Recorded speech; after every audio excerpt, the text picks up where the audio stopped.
Welcome to our Scaffold webinar. Today we are going to talk about the growth stocks for 2017. Special welcome to our first presenter today, Chris Batchelor. Now, Thank you, Chris, Chris is General Manager of Scaffold, and he also founded Scaffold alongside with our second presenter, Roger Montgomery, who's the founder and CIO of Montinvest. Great. Well, gentlemen, look, let's get straight into it. We only have an hour to go through 2016 into 2017. I would just like to quickly start off with a quick overview of 2016. I remember when the year started, the market went down. People said there were no trends. How do you guys see 2016, and what do you guys focus for 2017? Okay, well, maybe I'll kick off there. Yeah. As you said, Shepard, 2016 was certainly a volatile year. And as for 2017, I thought I'd just start with this slide here. This is the AFR on the eve of the US presidential election last week. If there's one thing I can say about trying to predict the future, that is that it's a mug's game. Absolutely. It was very interesting to note that the Princeton Election Consortium had a 99% probability on a Clinton victory. The Huffington Post said she had a 98% chance of winning the election. Reuters gave her a 90% chance of winning. And of course, how wrong they all were. Well, what actually happened, Chris, is that a lot of, the United States saw the greatest number of white males vote in America ever. And a lot of Democrat supporters didn't vote or didn't want to vote for Hillary Clinton. So they abstained, they didn't vote, and that meant, of course, that Trump got in. And presumably a lot of the companies, the pollsters, a lot of the polling companies, I think there was some embarrassment about voting for Trump ahead of the elections, and so people didn't admit to voting for Trump, and so they didn't get the stats that they wanted. Yeah, it was very interesting on the day watching it unfold and just seeing how they were all sort of trying to justify why they had said what they had said and then backpedaling rapidly to try and put forward a different view. So anyway, moving on from that momentous event last week, about a year ago or early this year, Andrew Roberts from RBS produced this very headline-grabbing call of sell everything. How wrong that forecast has proven to be. As we know, back in February it was a bit doom and gloom, but in actual fact, throughout 2016, most share markets, commodities markets, bond markets, even housing and the currency have all gone up. So I thought we'd just have a quick look at what we've seen over the last 12 months. It's starting with commodities. You can see that oil has had a really good year. Which one's oil? Oil is Chris? the gold colour. Okay. That's up 26% there. The green colour is 15%, or 15 or 16%. That's gold. And then the sort of bluey colour is a basket of commodities, and the purple colour was the basket. The bluey colour is the Australian dollar. So you can see, they've done around 4% over the course of the year. So certainly, I remember this time last year, oil was really in the doldrums. It was around $30, and we were wondering, is it going to be lower for longer kind of thing? But still way off its highs, but it certainly had a strong rebound through this year. If we move then on to equity markets, again, for the most part, equities have been up. Not an incredible year, but that leading line, the green line, that's the UK market. These are measured in local currency terms. I think if you measured the UK in, say, US dollars or some other currency, it would probably be negative. But in pounds, it's positive, about 9%. The US did another 7% positive return. Australia and Hong Kong are marginally positive. And then the one laggard this year has been Europe, which is down around about 4%. So what you can see is it has been a volatile year. After the crazy sell-off in January and February, which was sort of a panic around what's happening in China and is the China growth story over, calm sort of returned in February and the markets rallied right through to June. We then saw the Brexit panic, and you can see in June pretty much all the markets took a dive, but that proved to be very short-lived, and the upward trajectory continued. Then you got to reporting season here in Australia, and yeah, it was mixed. It wasn't sensational. It wasn't too bad. The markets sort of tracked sideways. Then there was a big drop in early September, a rebound, then another drop in early October, and early November. You know, we've had all this uncertainty around the US election and who was going to win that, which caused some anxiety a week or so back. The other key market, which we can talk about, is the bond market. And bonds are in a very interesting position at the moment. Bonds are actually been in a 30-year bull market, and across the world, yields are at historical low levels. In fact, in many countries, up until very recently, a lot of yields were in negative territory, and some still are. There's been a little bit of a, not a little, quite a bit of a turnaround since Trump won the election, with the fear that that could be an inflationary thing. My personal view is that bonds may well have come to the end of their run, and there certainly is some seasoned commentators that are saying that maybe this is the turning point and that the 30-year bull market in bonds is coming to an end.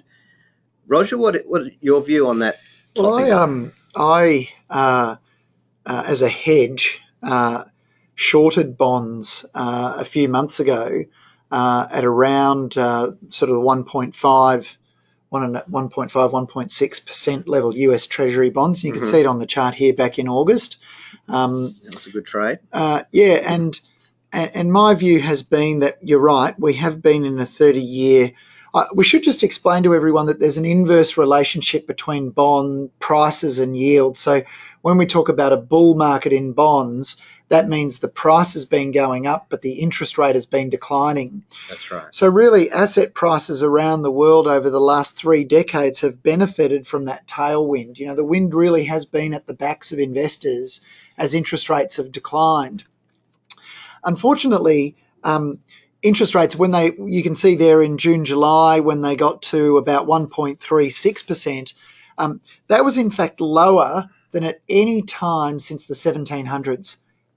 Yes. And in fact, the chart for the US Treasury bond rate goes back to Benjamin Franklin being appointed general postmaster, and also at the time of Captain Cook crossing the Antarctic Circle, and rates have never been lower since then. Yeah. And in fact, they were lower than during the Great Depression. And during the Great Depression, we had 25% unemployment. So what we knew from that was that when they were at 1.36%, there's no economic justification for that. We weren't in the dire predicament that we were in during the Great Depression, and therefore rates were orchestrated to be low by central bank buying. Now, the economist Herb Stein once famously said, if something can't go on forever, it must stop. And the reality is you cannot keep buying bonds in order to keep rates at lows since the 1700s. So eventually that would end. There was no economic justification. The banks simply wouldn't have any credibility if they kept buying them and kept them there for too long. And what we also knew is that the central bank buying of bonds made the yield curve flat. And by making the yield curve flat, there was no incentive to invest long term, because you get the same return investing short term, and there's no incentive to spend money because interest rates on your borrowings will be lower in the future. So why would you spend money now? And so in Denmark, where interest rates were negative for the longest period of time, what we found was, or what's been experienced there, is that spending as a percentage of GDP, or consumption as a percentage of GDP, went down and savings went up, which is precisely the reverse of what central banks wanted. So there was another reason why I thought central banks wouldn't be able to keep rates on bonds lower for longer. And this whole new normal description of this current environment was really an unwitting admission that it was another way of saying this time is different. Yes, exactly. And this time is never different. So rates will go back up, and that will have consequences for people who've chased yield. And that's why this subject, I think, is really important, talking about growth, because when bonds go up in yield, when their interest rate goes up, as you can see here on this chart, the P in the PE ratio tends to come down. The only compensation you've got is for the E, the earnings, to go up, and then your price will stay the same. Even though the PE ratio might come down, the earnings goes up, compensates for the declining P in the PE ratio, and so that's how you're going to make money and protect yourself by going for growth. Shepard asked us, what's going to unfold in 2017, and I hedged my bets by saying how predicting is such a dangerous sport. However, we'll make a few comments on some of the possible trends. I think like 2016, 2017 is likely to be pretty volatile again. We have a lot of geopolitical factors that will come into play. Trump has won the election in America. A lot of people are wondering, what is that actually going to look like? What will be the impact? Will he go through with a lot of these policies that he's espoused during the campaign? Brexit, the vote has happened, but the actual working out of what Brexit really means is going to take a couple of years, and there'll be lots of false starts and swings and roundabouts as that starts to unfold. A couple of observations just on the Trump victory that might be interesting. There was a lot of fear that Donald Trump would unwind the ANZUS alliance, and he made some very firm statements about not funding the hangers-on. Well, what's interesting is that after his election, I think he called Israel first, and then he called Australia. So, that's a testament to the relationship that we have. So it's unlikely that the ANZUS alliance will be unwound. So that's a good thing. The repealing of Obamacare, which is very, very likely, that could be a huge positive for Australian healthcare stocks in the United States. Anyway, we'll talk about that more a bit later on. All right. Well, look, gentlemen, let's move on to growth. You sort of touched on growth, and I would like to start with you, Roger. So let me just show a couple of slides here. This is a fantastic quote that I talk about in my book, Invaluable. Yep. But it's not one that's well understood. And in fact, there was a book written by another author about Warren Buffett, and he examined this quote and got it completely wrong. It made absolutely no sense. Let me explain what this means. Buffett talks about the fact that there's good growth and there's bad growth. Okay. Now, Scaffold, one of the features of Scaffold is that the valuation formula uses return on equity. And this quote from Warren Buffett, where he says that growth benefits the investor only when each dollar used to finance the growth creates over a dollar of long-term market value, is in fact a confirmation that you have to invest in businesses with high rates of return on equity. And I'll demonstrate that now. So here we've got a business with $10 of equity on the balance sheet. It's earning a 20% return on equity every year. So in the first year, it earns $2 of earnings. You'll notice the payout ratio is 0 for the moment. So we'll just make, for the purposes of our discussion, the company pays none of the earnings as a dividend. It retains all of those earnings. And so the $2 is retained in equity. And so the equity rises from $10 to $12 at the end of the first year, which is the same as the equity at the beginning of the second year. Now, let's just make the assumption for the moment that the company then earns another 20% on the growing equity. And so in the second year, it earns $2.40 of earnings. Now, if we make the assumption that the PE ratio never changes, well, in year one, the shares will be trading at $20, and in year two, the shares will be trading at $24. So let's just go back to that Buffett quote. Growth is good when each dollar used to finance the growth creates over a dollar of long-term market value. So how much money was used to finance the growth of this company? How much was retained to grow the business? $2. And if you look at the bottom there, what was that $2 of your money that was retained and not given to you as a dividend? What was that converted into? It was converted into $4. So every dollar that this company keeps, it converts it to $4 by virtue of the fact that the PE ratio remains the same and the return on equity is 20%. Have a look at the next example. Everything's exactly the same here, but it's a low return on equity business. So here we've got a business generating a 5% return on equity. So in the first year, it earns 50 cents. it retains that 50 cents. The equity goes up to $10.50 and it earns another 5% on the $10.50, which is 52.5 cents or thereabouts. I've rounded it to 53 cents. Now, what you'll notice is that 50 cents, it's important to understand that 50 cents of earnings, you're a shareholder in this business, you're an owner of the business, that 50 cents is your money. The company can keep it and grow it, or it can pay it to you as a dividend. Now, you didn't receive it as a dividend in this example because the board elected to retain all of the profits for growth, presumably. But have a look at the share price change down the bottom. If the PE remains constant, the shares have only risen from $5 to $5.25. So you didn't get the 50 cents as a dividend, and you didn't get the full 50 cents as a capital gain. In other words, you've lost 25 cents of that 50 cents that was your money. Every dollar that this company keeps, you lose half. So going back to Buffett's quote, growth is only good when each dollar used to finance the growth creates over $1 of long-term market value. Here, we've created more than $1 of long-term market value. We've created $2 for every dollar retained.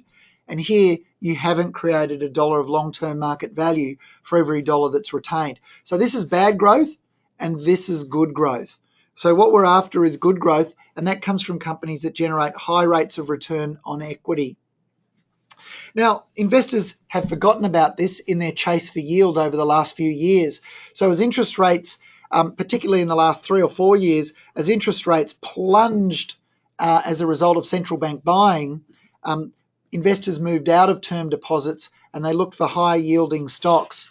And what they did is they unwittingly invested in the wrong types of businesses, those businesses that had good yields but didn't have good growth.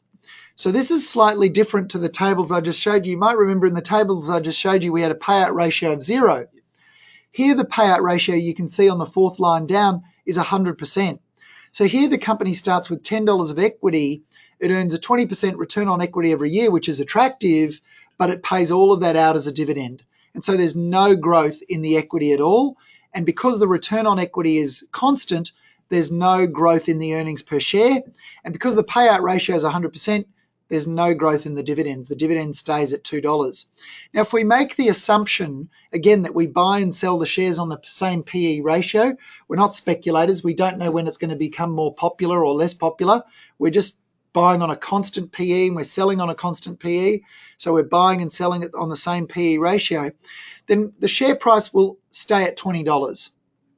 And so if you think about Telstra is exactly this. Its share price today is the same as what it was, or less than what it was 17 years ago.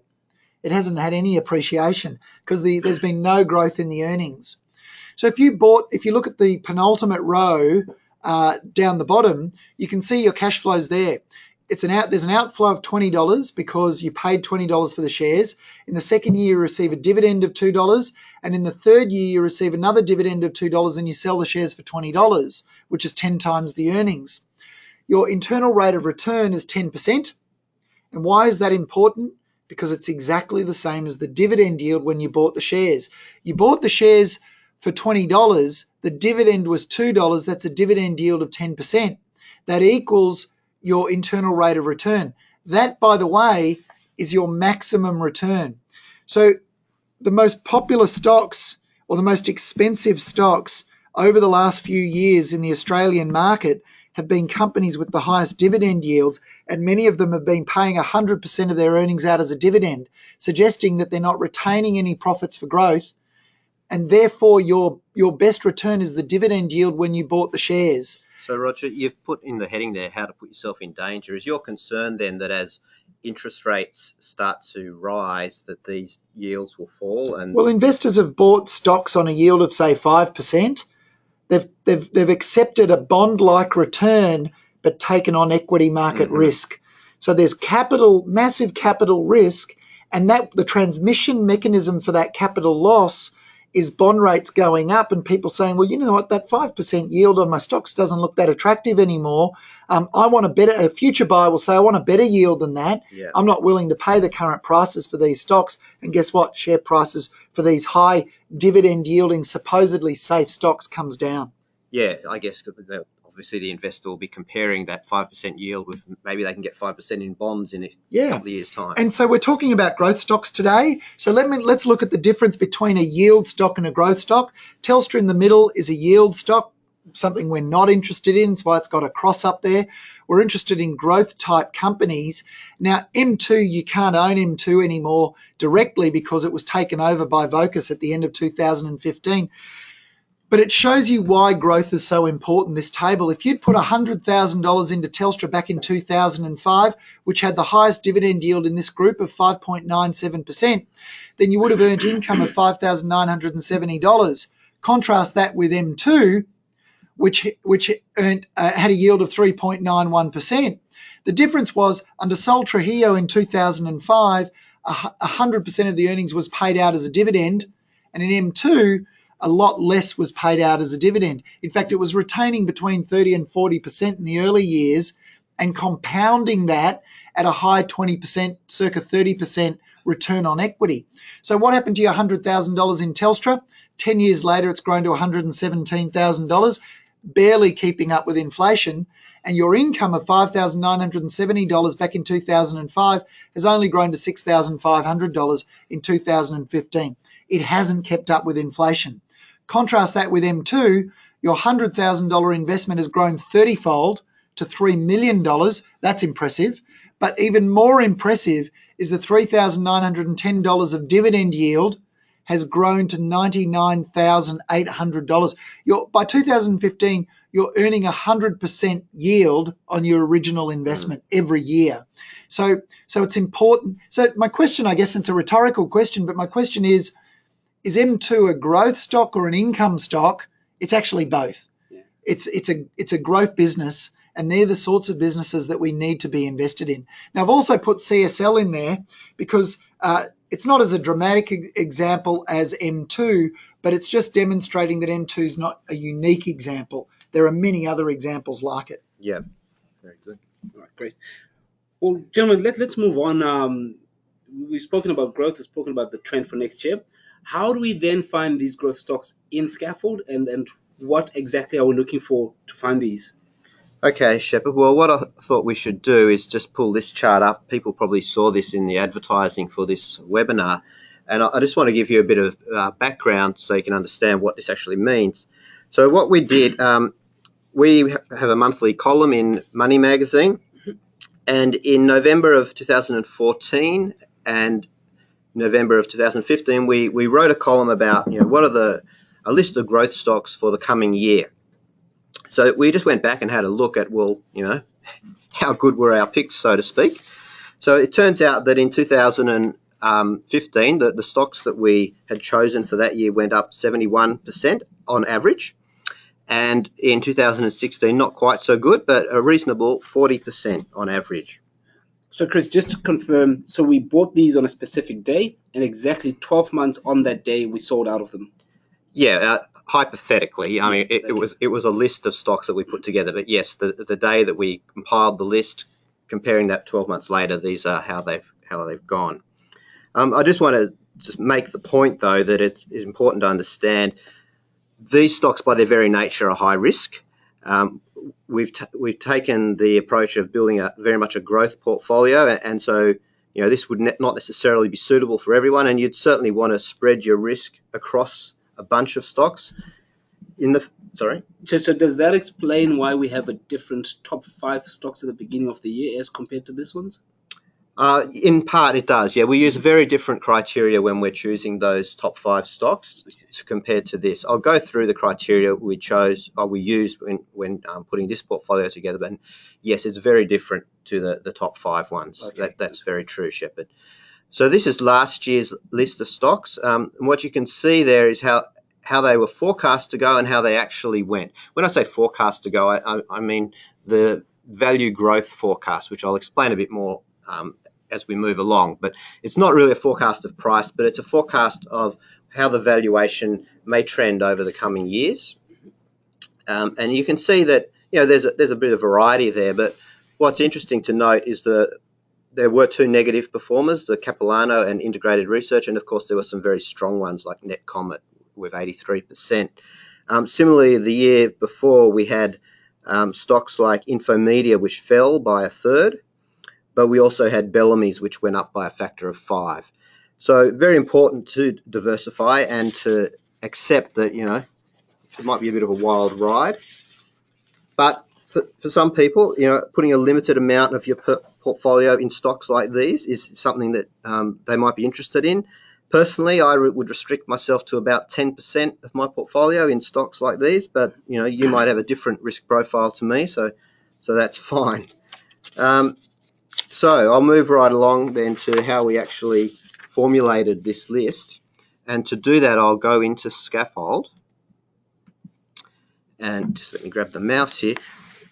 What I've done is I've put together a filter, and just to save time, Shepard, I've already pre-built the filter, but I haven't completed it. So I'll quickly step people through the actual components of it, and then I'll finish it off, so to speak, and you can see what I've done and why I've done it. Okay. So firstly, always look at the Scaffold score. That's our proxy, if you like, for if a company's well managed, if it's got a strong balance sheet, if it's got a history of delivering profits, and we focus in on the A1 through to B2 stocks. Next, looking at the debt ratio. Debt is a risk, and when you're already looking at businesses that are potentially high risk, then you want to eliminate as much risk as you can. So focusing on stocks with low debt is a good way to go.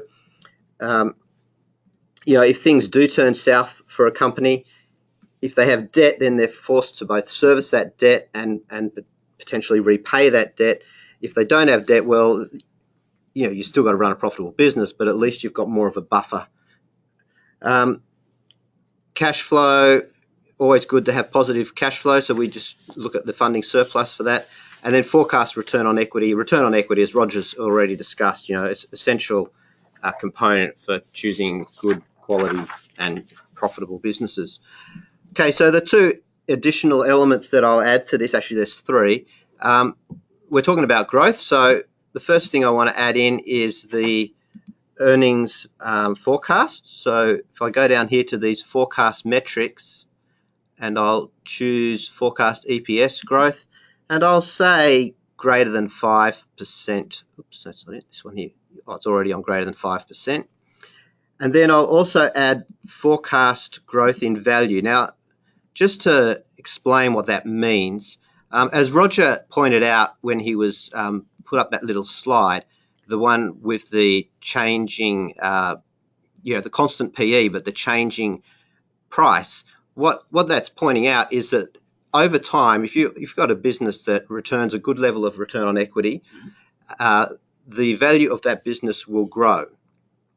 So we're looking for businesses like that, and the simplest way to find those is using this metric here, forecast change in value. And I might dial that up a bit to say 10%. Okay, so we'll see what we get here. And there's your answer. So there's 20 stocks. I might sort them by change in value. I don't know if all 20 are able to be seen on the screen there. But what we'll do is we'll pick out a few and have a bit of a chat about them.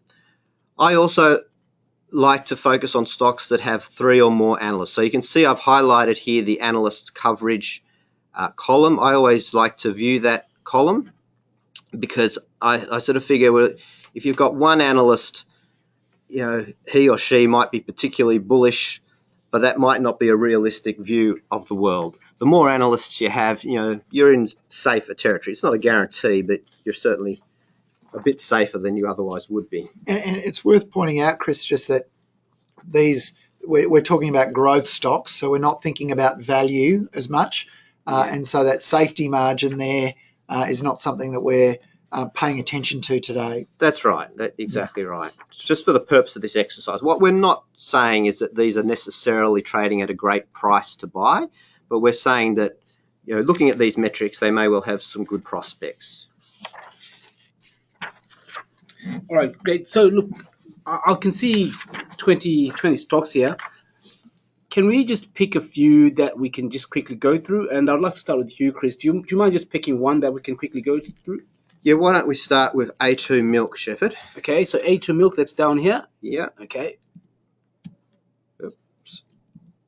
Okay, so when I first looked at this list and I saw A2 Milk come up, I thought, for goodness sake, it's a milk company. How can a milk company be a growth stock? Surely milk is one of the most generic products out there. So I started to do a little bit of research, and A2 Milk is a New Zealand-based company. They've got a market cap of about 1.5 billion Aussie, so not a tiny company. And their products are, as you might guess, milk, but also infant formula and other dairy products like ice cream and so forth. So the key thing with A2 Milk is that they differentiate themselves as a premium branded dairy products. And if you go into the supermarket and buy a carton of A2 Milk, it'll cost you more than your standard Coles or Woolworths milk. And the reason they do that, it all comes down to the cows. A2 milk cows only produce the A2 protein, whereas conventional cows produce conventional milk, and they have both the A1 and A2 protein. I think the A2 cows are Jersey cows, and the conventional milk cows are Friesian cows. Yeah, that's typically right. In Australia. Yeah, that's right. So it comes down to the brand, if you like, of cow. Yeah, the breed. Yes. The A2 protein is claimed to have several health benefits and be nutritionally superior. It's supposed to be easier to digest for people who are lactose intolerant. Not all the scientists and nutritionists agree on that. There's a little bit of controversy around it, but there does seem to be at least a level of scientific backing for that claim, albeit it's not conclusive. So Chris, are we saying milk is their primary income generator, or was it? The actual fact, the biggest component of their revenue is from the milk powder, the infant powder. What we've seen is that they generated, I think it was 60% of their sales in the last year from infant milk powder, which was up from 27% in FY15. And you can see that demonstrated here in this chart. They're also getting a lot of sales from China, although not as much as I first suspected, which was sort of reassuring in a way. Being in a New Zealand and / Australian business, they're able to grab onto that green and clean sort of bandwagon. And they're the only provider of infant formula that's exclusively based on this A2 protein. So if we go back into Scaffold, and I'll just pull up the A2 company here, and what you can see, I'll have a look straight away at the earnings. You can see that their earnings growth is projected, or has been in the past, very strong. They've grown by 70% per annum over the last 5 years, and indeed they're projected to continue growing at 41% per annum for the next 3 years. So of course the question you ask yourself is, well, what's the basis for those growth projections? Is it just overly optimistic analysts, or is there some sort of way that they can actually attain that? What is encouraging is that their first quarter results for FY17, which they spoke about in a recent presentation, are still strong. Both sales of fresh milk and the infant formula were very positive. Now, there has been some concern in the market that the demand for infant formula has fallen away, but in their case, they seem to be retaining their sales growth. They're also, gaining increasing brand awareness in China, and the Chinese government have announced various requirements in terms of companies being registered to sell these types of products, and their A2 Milk are well advanced in preparing for that when it comes about in January of 2018. So, the question I ask is, well, is this competitive advantage sustainable? You can see here that their return on equity is very high, which, as we've discussed, that's a very attractive thing. However, it's only, whenever there's a high return on equity, lots of people are going to try and get in on that, you would think. And particularly a product as generic as milk, you would think there would be a lot of competition coming in. So what is their distinction? Well, the distinction is this A2 protein, and they're able to, because of their processes and their technology, they're able to certify that their milk only contains that, and that's given them this sort of edge. Now, it's interesting to note at the moment they're pursuing Lion Group. Lion Group have started branding their milk, saying that it contains A2 protein.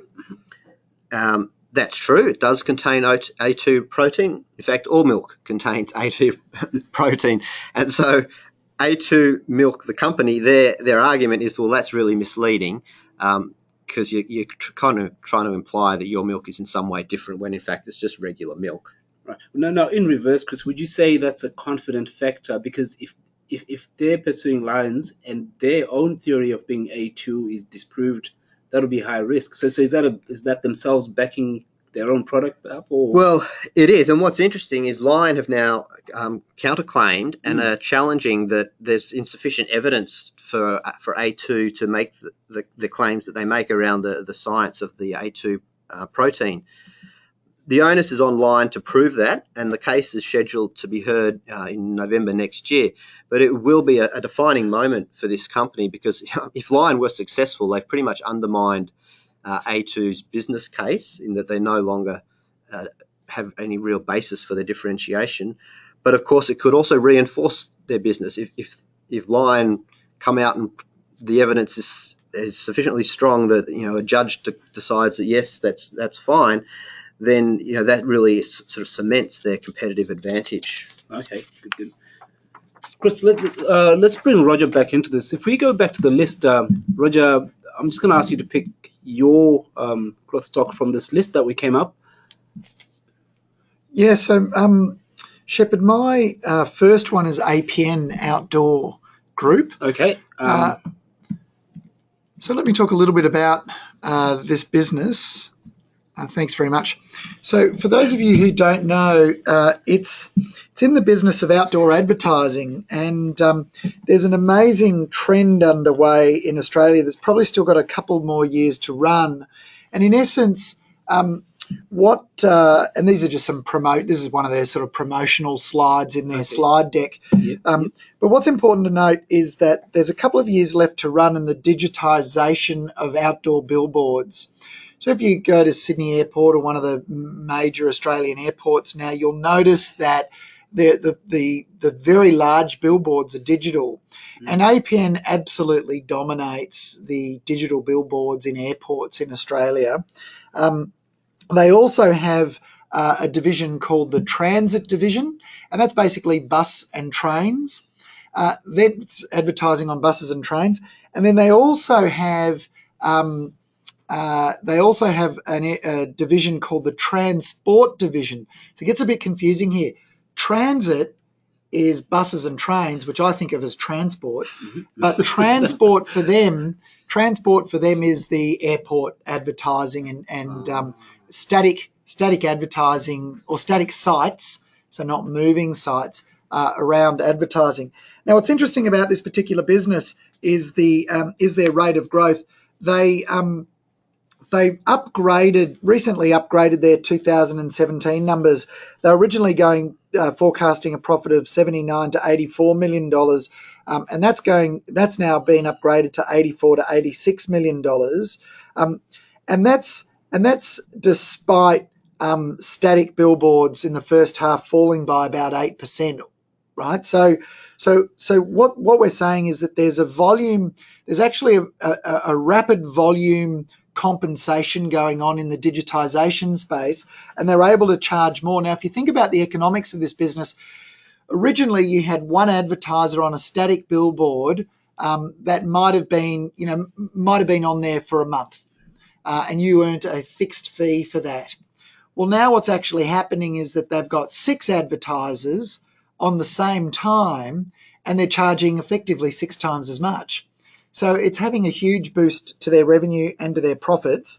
There was some concern, and this is why the share price dropped substantially a little bit earlier, a few months ago, because they had only downgraded, just a couple of months earlier, they downgraded after a really sort of weak start to the second half, and then and then they've noticed a very strong December quarter demand, and they upgraded their full year results. So this is a business, as you can see, it fell substantially as a result of that initial downgrade, and now the digital rollout's actually humming along quite nicely. They've seen a big kick in their December bookings, and so that's I guess adding short-term support to a 2 or 3 year thesis for us that says that the earnings for this business is going to be dramatically higher in the next couple of years. So in essence, that's it. Now, there are a couple of risks. The risks are a softening of overall media demand, but industry statistics that have come out recently have said where it's actually falling, where demand is media demand or advertising demand is falling, is television is falling a lot, and newspapers are falling a lot.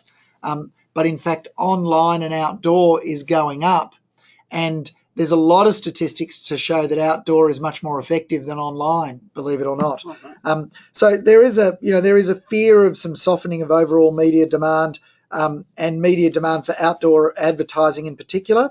And also one of the others is their big competitor is oOh!media, OOH, oOh!media, and there could be some irrational competitive pricing behaviour, but at the moment we're not seeing any evidence of that.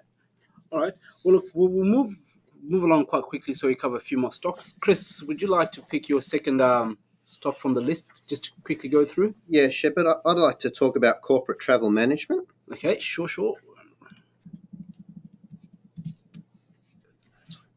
So corporate travel management, as the name suggests, focuses on corporate travel services. So, obviously catering to corporates. They also have specialised services for events and the resource sector. What I've done here, I'll just quickly get through those. You can see on this slide the breakdown of their revenue across different sectors. Now, what's interesting is that they derive quite a bit of their revenue from North America, 30% there, and 29% from Australia, 26% Asia, 14% Europe. So in other words, a good spread across the globe. So what I thought I'd do is just do a little comparison with that other travel company which we all know well, which is Flight Centre, and have a quick talk about how the two businesses look when we look at them side by side. Now, what I'm doing is I'm loading both the stocks into this compare functionality within Scaffold. So if I click on compare there, you'll see both businesses come up side by side, or one under the other rather. So the first thing to note, as we said, is corporate travel focus on the corporate market with just a small leisure business, whereas Flight Centre are primarily focused on the leisure side of things. Now, if I move along to the earnings tab, corporate travel's on the top there, you can see their earnings have been growing very strongly over the past number of years and are forecast to continue doing so. Flight Centre, on the other hand, their forecast did grow strongly, but they've sort of plateaued. And in fact, they went into a bit of a decline last year and forecast to decline a bit again this year. EPS for corporate travel actually increased around 26% per annum over the last 5 years, and it's forecast to continue at a plus 20%. Now, having said that, the PE ratio for corporate travel is 30, whereas for Flight Centre it's 13. So that's a big difference. If we look at dividends, similar story, growing strongly for corporate travel. However, the yield is pretty low at just under 2%, whereas Flight Centre's yielding 4.7%, but the dividends are tapering off. And we talked about the importance earlier of going for income growth rather than just a high yield. It's interesting, isn't it? The things we discussed at the start of this webinar are starting to resonate as we look at some of these stocks. If I just keep moving along, same story again in the capital history screen. It might be a little bit hard to see, but the return on equity was 17% for corporate travel, and it's forecast to go to 19%. For Flight Centre, it was 19%, but forecast to go to 17%. So in other words, the exact opposite. One's going down, the other's going up, and they're sort of passing each other as they do. and both companies have got positive net cash, which is always a good thing. If I go to the Evaluate screen, I'll just quickly rattle off this. Looking at the growth, their NPAT's grown by 60%. Over 80% of that profit is organic growth, which I thought was very important to note. The interesting thing about this business is that they're very much a global business. As we noted earlier, they derive a lot of their revenue from overseas. But it's interesting to note in Australia, they've got around 12% of the market share, whereas in the US and Europe and indeed Asia, they're around about 1% of market share. So there's a lot of scope for them if they do things right to go well in those countries. Now, the question that arises again is, well, how do they differentiate themselves from every other travel company that's out there? It's not like it's an unusual business.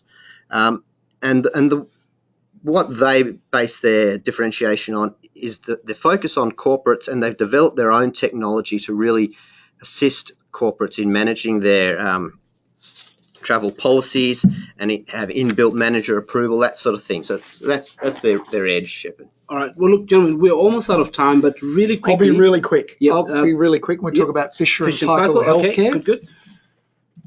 So if we go back to the slide, I've just actually... There it is. Yep. Okay, so Fisher & Paykel Healthcare is a New Zealand company that specialises in devices for obstructive sleep apnea, as well as respiratory and acute care. So obstructive sleep apnea are the masks for, if you snore at night and suffer from sleep apnea and not breathing during the night, which is obviously very dangerous and highly correlated to heart disease.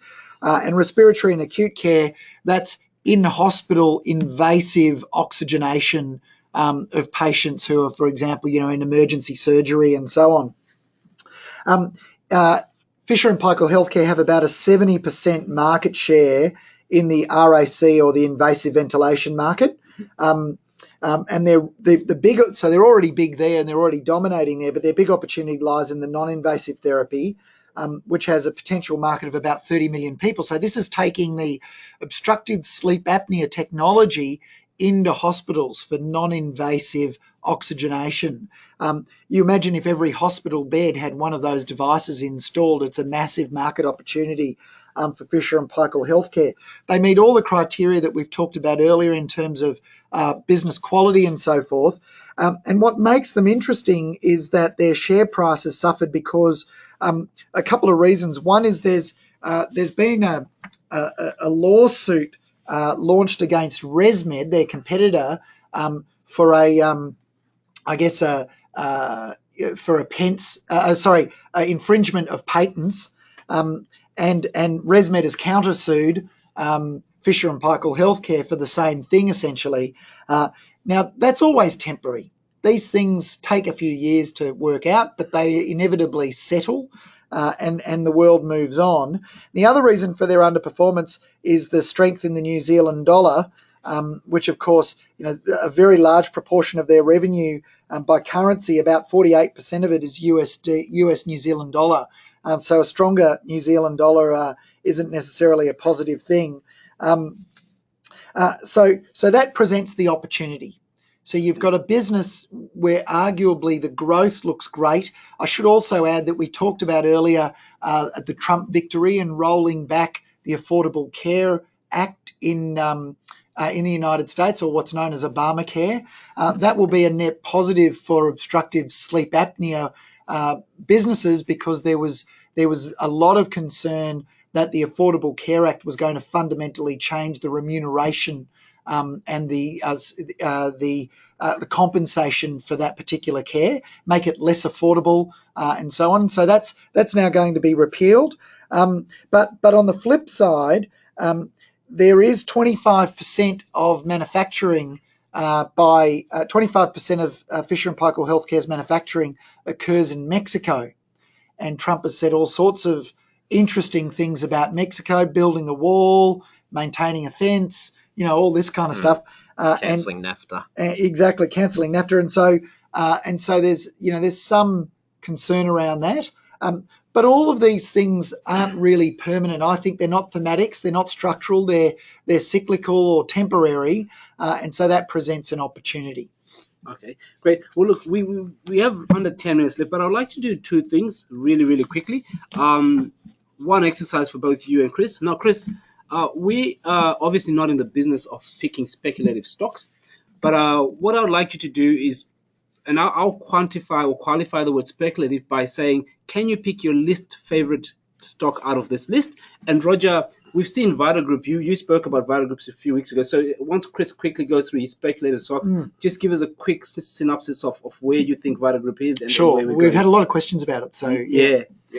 All right, Shepard. So I'll start with another medical-based stock, which is CompuMedics. I did find it challenging when you told me I had to pick a speculative stock, but I'll tell you why I chose this stock. Your first reaction might be, well, hang on, it's an A1, that's not speculative. But let me just explain a bit. If you look at its market cap, it's 150 million, so it's a very small business. Now, if you look at this red thing here, it says there's less than 5 analysts providing forecasts. In actual fact, there's only 1 analyst providing forecasts. The forecasts are for earnings to double next year and then double again the following year. That's great if it happens, but in my view, that's pretty bullish. That's a pretty optimistic sort of view. So just looking at CompuMedics, they're a medical devices company, so they focus again on sleep diagnosis and also on neurology. What's interesting to note is, again, they derive a lot of their income from different markets around the world. In particular, the markets that they're in, they have a very strong presence in.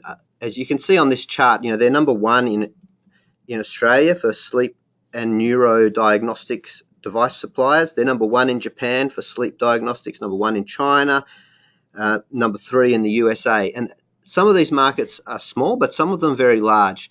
And they're already established themselves a really good presence. They're not purely speculative in that they're not just an R&D company. They do a lot of R&D. Around 15% of sales goes on R&D, but they're also generating good revenue and good profits, as it turns out. The revenue is well diversified across both their product range as well as across geographic markets. So, Shepard, I'll maybe leave it there, but I just wanted to emphasise lots of risks. It's very expensive, trading on a PE of 44, or on a scaffold metric, its safety margin is it's about 4 times its valuation in 2016. It's been on a tear in terms of the share price. That's based on its strong reputation, strong brand. It's got 20,000 of these systems installed worldwide. But the big risk with this is that, if you look at that forecast, you say that's great. Look how it's going up. But there's only 1 analyst. He's predicting 95% growth. The company themselves are predicting anywhere between 22 to 80% growth. That's a big range. It could play out really well, but it's also might not. So very interesting company, but in my book, it's certainly a speculative one. All right. Okay, so I'll very quickly talk about Vita Group. Perhaps, Shepard, if you could, VTG is the code. So if you could just pull up perhaps the Vita Group chart. So Vita Group's interesting because we think it's a very high quality business managed by Maxine Horn. She's one of the most amazing retailers I've ever met. Vita Group currently runs about 103 Telstra stores. What's interesting about the economics of that is Telstra provides all the marketing, and as a licensee, Vita Group it runs the stores. Now, she runs it with an iron fist. She's got the most amazing sales culture that I've ever seen in any organisation. And for example, if you're a manager of one of the stores and she calls you at 12 o'clock, midday, and she says, "Oh, you've got you look a bit quiet on the sales side," and you turn around and say, "Oh, we've had a quiet morning. There hasn't been much foot traffic." She knows you're not telling the truth because they've got laser counters in the door, which sends back to head office precisely how many people have been going in the stores. Now, what they do, which is really interesting, is the bottom 10% of performing stores are always on the way out. So they're always thinking of getting rid of the bottom 10% of stores. If you work at one of the bottom 10% of stores, they'll send a SWAT team of their best salespeople across the whole network into that store for 1 week. You'll shadow the salespeople, and they will see if they can make the numbers better over that week. If they can make the numbers better over the week, you now have a new target that you've got to reach. If you don't reach that target, you're out. If the SWAT team can't turn the business around in a week and get better numbers in a week, the store's sold and they go and buy a new store. Now, they've been getting like-for-like sales growth in double-digit numbers, double-digit like-for-like sales growth just from their store network. We were always a little bit circumspect about the fact that Telstra said you can only have 100 stores. You can have as many business centres as you want, Telstra business centres, but only 100 Telstra stores.